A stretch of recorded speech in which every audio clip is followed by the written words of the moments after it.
On January 8, 2023, police were called to deal with 30-year-old Karina, who was kicked off an airplane for yelling, spitting, and using bad language with the airline staff.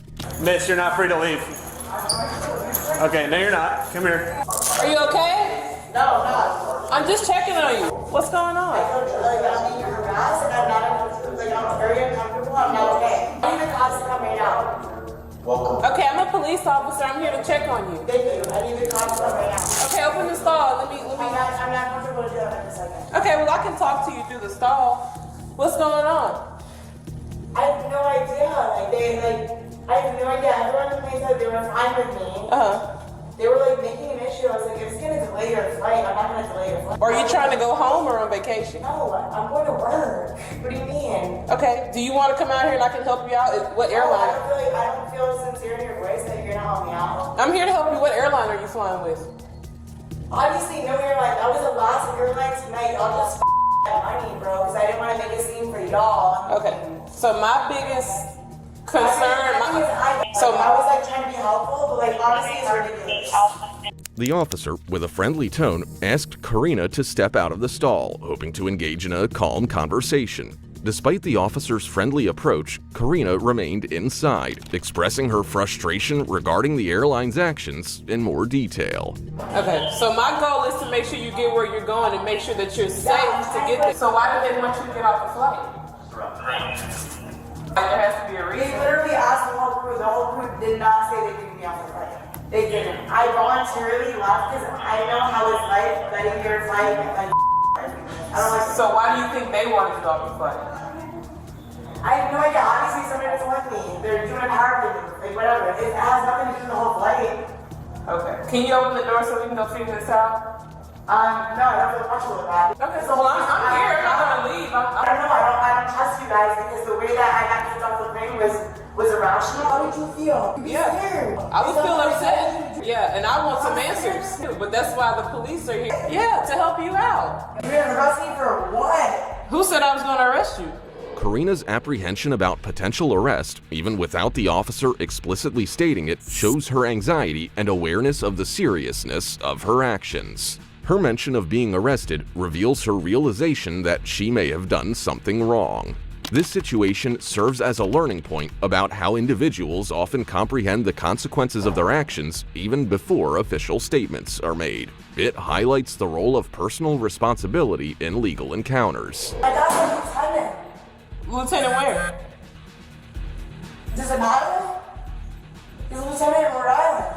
Doctor, you're saying that, I know what's going on and it's unreasonable. No, I don't feel safe. Can I just call 911 from here? Is that your phone? Because I don't feel safe. Yeah, honestly, can you open the door? We are 911. Restricting me from 911 access. That's a felony. We are the police. When you call 911, we're going to show up. Did you have anything to drink that would make them think that you would need to be on the plane? What? So did you have anything to drink today? I was around with my friends. Okay, but did you have anything to drink today? It's not against the law to drink. I'm just trying to figure you out. The whole plane said that they were fine with me being there. No, I'm asking you. Did you have anything? Can I talk to you about something? Yeah. Woman and woman? Yeah. I'm letting you know. Well, do you want to go see if you can get on the plane? Because it's still there. I'm not on the plane. If you go over there civilized. The most civilized person ever. Okay, well let's go. Let's go. I'm not going to talk to you. Thank you. We're going to be here with you the whole time. That's fine. This is all we want for you to come out. Karina's reluctance to provide clear and direct answers added an extra layer of confusion. While the officer was working to comprehend the situation, it became evident that Karina was intentionally avoiding a vital question: whether she had consumed alcohol. This highlights the importance of straightforward communication in such situations, as evading critical questions can make it challenging for authorities to ensure safety and enforce the law effectively. And you swear you didn't have anything to drink today? You're fine. Yes, it's fine. You did not have anything to drink today? I am not being out of control. Because you can fly if you haven't had anything to drink and they think you're safe to fly. But there has to be a reason for them to have kicked you off the plane. So just be honest. So did you have anything to drink today? I'm going to call a lawyer. Before I answer any more questions, I'm going to call a lawyer. Okay, Miss Karina. Please don't touch me if you don't have a reason to. Okay, I have a reason to, okay? I'm arrested? Yes, you're going to be arrested for public intoxication, okay? And the reason is because I talked to the airline and they said that you were kicking and screaming and causing a disturbance. I'm not doing any of that. I'll call my dad. I'll call my dad. No, I'll call my dad. Backpack off. Okay, it's all being recorded. Just take your backpack off, okay? Are you serious? It was not kicking and screaming anywhere on that thing. All right, that's okay. No, Just calm down. no. Okay? Shoot me then. After they arrested Karina and placed handcuffs on her, she continued to display defiance. Her refusal to cooperate and her strong assertion of her rights included mentioning that her dad had the position of a lieutenant. It seemed as if she believed this familial connection made her immune to the law, a notion that, in a rather ironic way, underlined the importance of equality before the law. This situation reminds us that everyone, regardless of their family background, is held accountable for their actions within the legal system. I really don't feel comfortable with him touching me. I'm standing right here. No, I don't want him touching me. I literally, he's on a power play mode. I don't want him touching me. I literally don't want him touching me. 5 seconds. I'm asking you not to let him touch me. I don't want him touching me. I told you I don't want him touching me. Well, see, that's why he was doing that, because now you're kicking. Yeah, because he's touching me. I don't want him to. What don't you understand? What don't you understand? Do not kick the officers. Do not. Karina, stand up. Stand up. Stand up. How long is this? Stand up. Karina, stand up. We're done being nice. You already came nice. You already kicked him twice. Yeah, they're so great because he was touching me. To the car. No, I'm not going to hold him. No, I'm not answering anything. Then I'm gonna answer anything. I need you to sit back there for me. The determined officers remained steadfast in their commitment to uphold the law. They demonstrated remarkable patience, professionalism, and dedication to their duty, even when faced with a passenger who was uncooperative and openly defiant. This serves as a valuable example of how law enforcement officers work tirelessly to maintain order and ensure the safety of the community, no matter the challenges they encounter. Her continuous and stubborn resistance was putting everyone on edge. After a long process, they took Karina to the holding area. They charged her with resisting arrest without violence, assaulting a public servant, and public intoxication. Similar to the case where a daughter believed her father's status as a lieutenant could save her from arrest, there's another peculiar situation. In this case, a father perceived his son as a superpower because his son was an FBI agent. On August 24, 2022, officers responded to an ordinary car accident. Little did they know that what began as a simple encounter would escalate into a bizarre incident. All right, where's the other car? This is how car was. It was smashed into me. Okay. And when I come out and I was like, sir, you hit me? And he's like, no, I didn't, while his car is in this position. Okay. We were turning left and golf towards that way. Okay. And then we just came here. He followed me, but then he left. He talked on the phone. He kind of wandered around the parking lot and then he got in his car and drove off. He tried to stop me taking picture of his car, the number to give it to dispatch, and then he did not want to provide me any information. He was like, I know who you are. And is that the damage right there? Yeah, Neck? he hit this and then this kind of bounce. Okay. And then you did get his license plate I down? did. I got his license plate number. Yeah. And that's it. But he did not give me any other information. He just drove off. Okay. He was wandering around. That's little gray car. Yeah. What direction did he go? So he would go that way, and I'm not sure if he turned. I think he turned right because he was Okay. going that way behind me. After a car accident, the victim is recounting the events to a cop. The victim explains that the other driver initially denied responsibility for the collision despite the damage. The other driver left the scene rather suddenly. This exchange provides insights into the aftermath of a car accident and the victim's efforts to gather information about the other driver's actions. And do you want a crash report done? I do want it. I want Okay. to get a report because then I have to get this fixed. Sure. It's not a big deal, but still, I work and I pay for it, so. Yeah. Do you Yeah. have your license insurance on you? Of course. Sure, he had few drinks, but he wasn't drunk. But Could he you was, smell alcohol on him? I tried to stay away from him because he was Okay. like, "What are you doing? I know who you are." Blah Yeah. blah blah. And he's like, I'm Polish. And I'm like, Uh-huh. sir, I understand. Doesn't matter where you're from. Do you want him arrested for hitting you, or do you just want like his insurance information? I just want and his stuff? insurance information. I don't want him to go to jail and stuff like that. That's Okay. not something I want. He just needs to be careful. Like, Right. what if there will be a child in the car or Right. something? The police spoke to the victim and then decided to find the other driver. They were very determined to discover what really happened. When they reached the other driver's house, something surprising occurred. At first, he tried to escape by driving away, but then he had a change of mind, turned back to his house. Hi. Hello. Hello. Any problem? Yeah. Here, you want to stop out for me? No. You got into an accident over on Greenwood.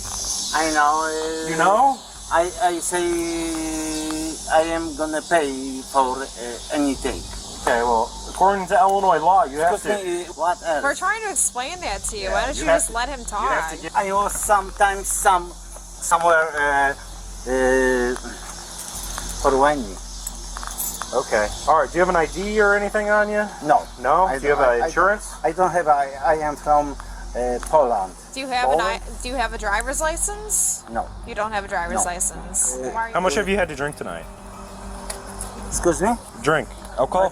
What do you think about this? Because I can smell it. No.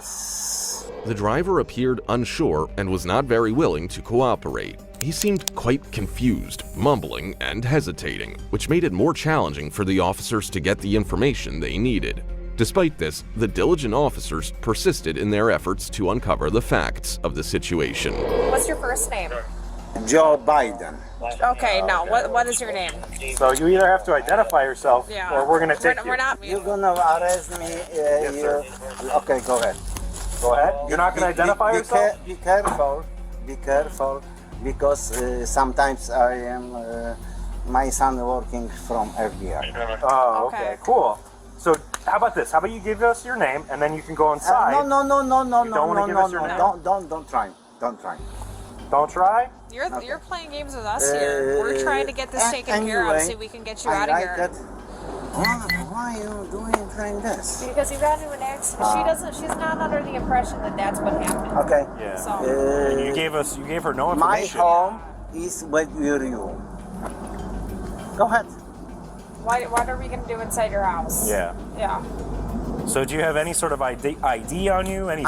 I don't care about some kind of bullshit.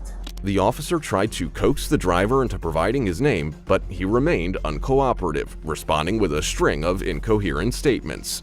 The officer made it clear that cooperation was the only way forward. The driver's refusal to identify himself could lead to an arrest.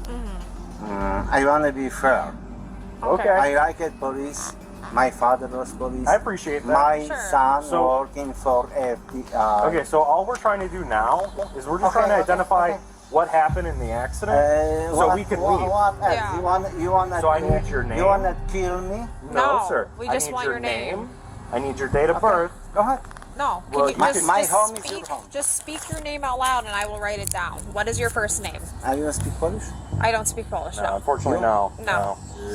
I remember one lady who works for sheriff department. We're gonna give you one more chance. Tell this officer your name, so we can complete the crash report. I never go on. Or we're gonna have to take you under arrest. Yeah. Okay?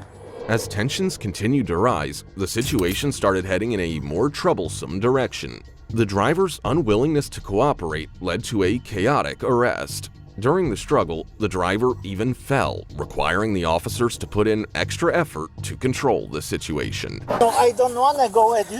Well, that's too bad. You we are- gave you plenty you of are- chances. Put your feet in. Why you guys?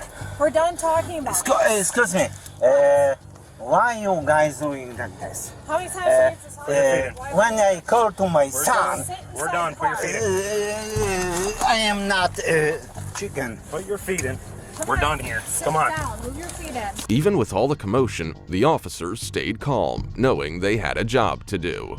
They arrested the driver, who kept on resisting. While they tried to put him in the police car, he kept fighting, making things harder than they should have been. At the police station, the driver's behavior continued to baffle the officers. He shifted between moments of clarity and utter confusion. What kind of police you are? What are you saying? I don't want to come back here with AK. Are you threatening to shoot up the police No, station? I don't have free. How I... Making threats to shoot up a police station is not a joke to anyone here. Do you understand that? I'm sorry. You go ahead. That's not funny. Later, they arranged a cab and let him go with a D bond. He faced the consequences of his actions. He was charged with multiple offenses, including DUI, obstructing identification, resisting arrest, leaving the accident scene, and assault. Unlike previous cases, picture this: a person of great power and authority herself. It all began in the early hours of September 1st, 2023, when an Atlanta police officer was called to the scene of an auto accident at around 3 a.m. The officer quickly reported to duty, only to notice upon arrival that something about the situation wasn't quite right. What's going on, man? Somebody just hit us at the red light. This my husband. Standing at the scene of the incident was 42-year-old Patricia Smith and her husband, 47-year-old Samuel Smith, who was heavily intoxicated and, even more surprising, handcuffed. Sir? He in handcuffs? Why is he in handcuffs? I can't answer no questions, sir. Hold on 1 second. Leave him there. An ambulance was later called to the scene, and the couple were both arrested. Patricia was charged with DUI and other traffic charges, while her husband, Samuel, was arrested on an outstanding warrant. With the couple set to go to jail, one of the senior officers went over to ask Patricia about the mystery behind her husband's cuffs. The answer to that question would lead the officers to another clue in this mystery. How did he wind up in handcuffs? Sir, we just left the strip club. Which strip club? Peaches. Peaches? Okay. I got you. Over on RDA? Yeah. I got you. Okay. Did you guys get into it with security over there? Sir, I don't know. Okay. All I know is that's my husband. I don't know. Okay, that's fine. You're good.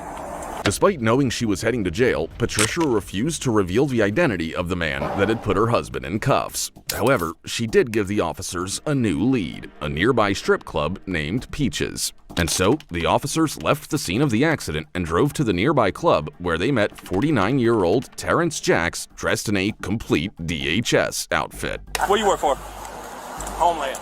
Okay.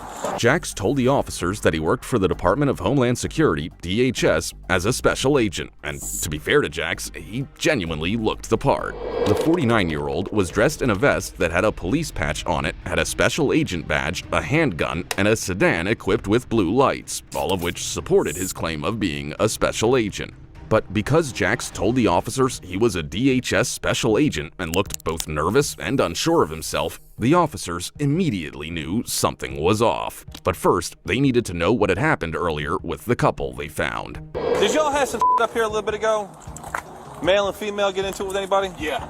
Left in a pair of handcuffs? Yeah. Alright, what was the story with that? Jacks admitted to handcuffing Steven, but he claimed that it was only because they were making a nuisance of themselves in the club. They were just drunk. Alright. And Whose handcuffs is he wearing? mine, he took off. He jumped in the SUV and took off. Yeah. At this point, it was clear to the officers that Jacks was lying, so the officers detained him a little further to confirm his status as a DHS special agent. And it's at this point that Jacks' lies began to crumble one by one. Here's what I want you to do for me, okay? Here's what I'm gonna do. I'm gonna take your firearm off your side. Okay? Okay. You got just syrup right here? Yeah. Alright. Place that in my car. I'm gonna detain you for right now. Okay. All right. The officer then began to strip Jacks of his badge and other accessories. Right now, you are not under arrest. You're just being detained for the further investigation here. Do you have a key to your handcuffs? In the car. Keys in the car? Yeah. Who's the radio through? Now, up until this point, Terrence Jacks had maintained his position of being a DHS special agent. However, Terrence must have realized that he'd already been backed into a corner, because when the officer asked him the next question, Jacks didn't lie. Instead, he chose to shoot himself in the foot. eBay. Nobody. Okay. Wanting to confirm he heard correctly, the officer asked again. It's not a Homeland radio? No. Okay. I'm gonna have you have a seat in my car for a minute, okay? As Terrence Jacks sat in the officer's car, more officers joined the scene as they tried to figure out who Jacks was and what his motives were. And that's when they discover even more shocking details. The license plate is off of a Bluebird school bus from Tucker, Georgia. That's how he got a GB tag. Radio check this thing. The police officer gathered all evidence they had together, and Terrence was arrested and charged with suspicion of impersonating a public officer or employee and was booked into the Fulton County Jail. However, Terrence isn't the only one whose silly idea of impersonating a cop saw him serve some jail time. Meet Brandon Wasinski, an 18-year-old from New Mexico. Brandon was pulling a traffic stop at around 12:30 in the morning when a real police officer who happened to be passing by noticed something about the situation wasn't quite right. Brandon's car didn't have any police markings, but the car was flashing red and blue lights.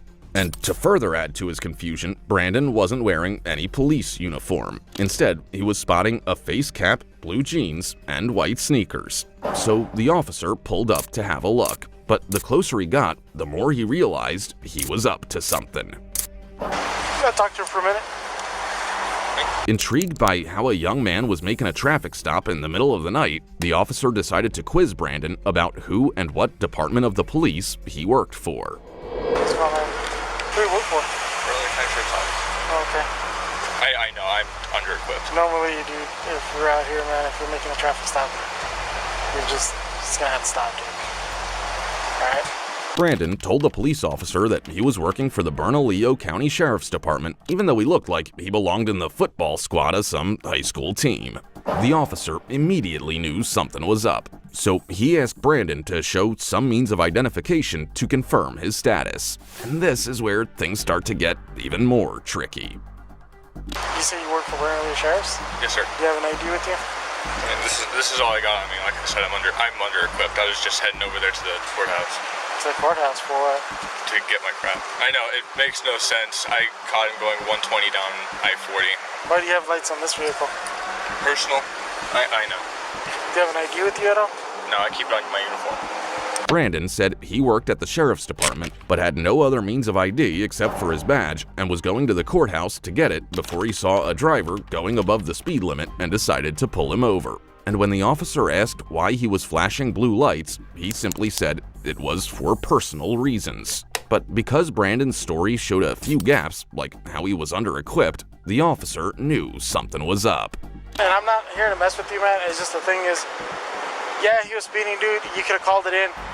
And, because if you get into shooting, you're right. All right, man. I understand. Right.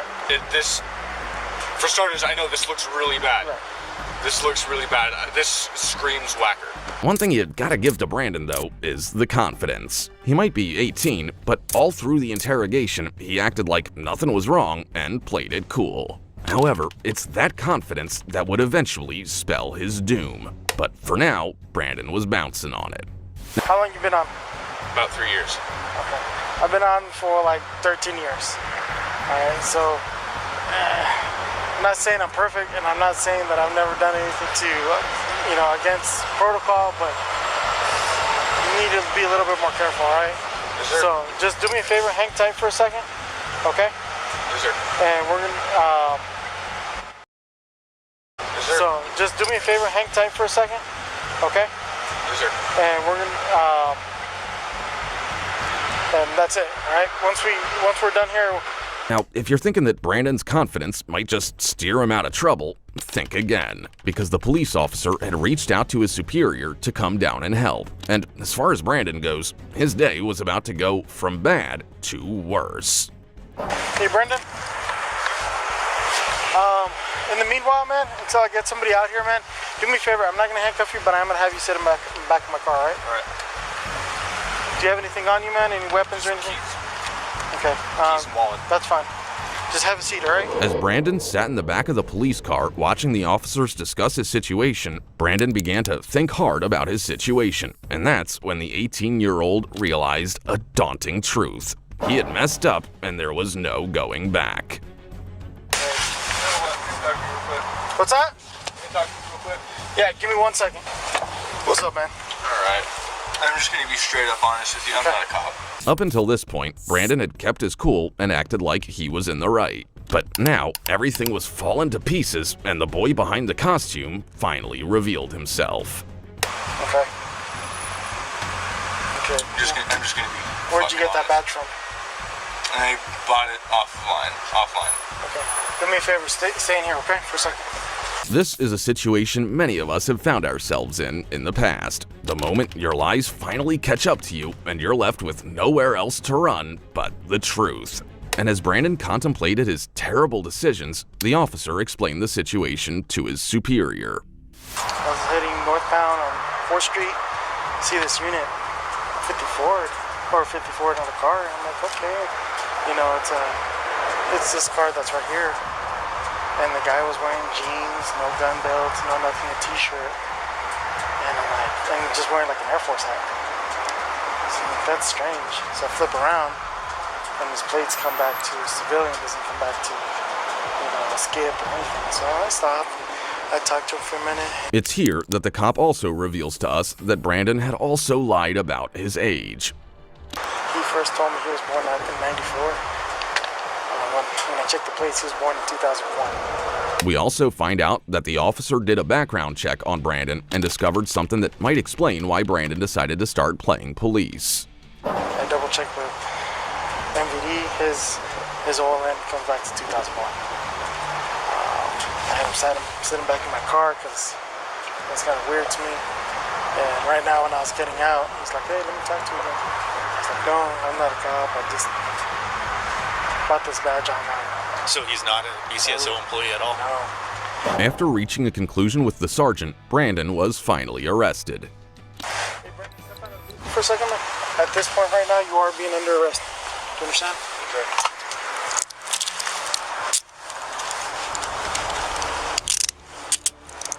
And give me a moment, and then we're going to talk a little bit more, okay? All right. It's unclear whether Brandon was just having fun playing police or whether he dreams of one day becoming an officer. Whatever the answer is, instead of enrolling in a police academy to become a proper official of the law, the 18-year-old decided to take matters into his own hands and ends up in cuffs because of it. Now, you would expect the story to end here, but not quite. Mind if I take a look at your badge? Would you be okay with that? Yeah.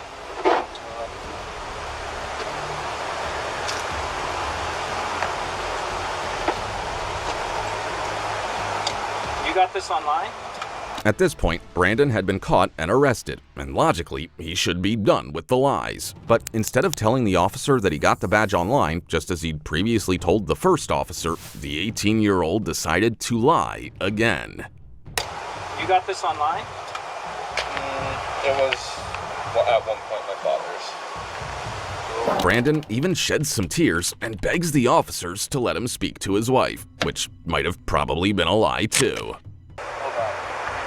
Do you mind if I call my wife and tell her I'm not coming home tonight? That's going to be a decision these gentlemen make. So I need you to lean back a little bit. Thank you. Can I please call my wife? When we get to the substation, we'll give her a call. Okay? Other than Brandon is 79-year-old police chaplain Harlan Jeffers, whose reckless decisions saw him end up on the other side of the law.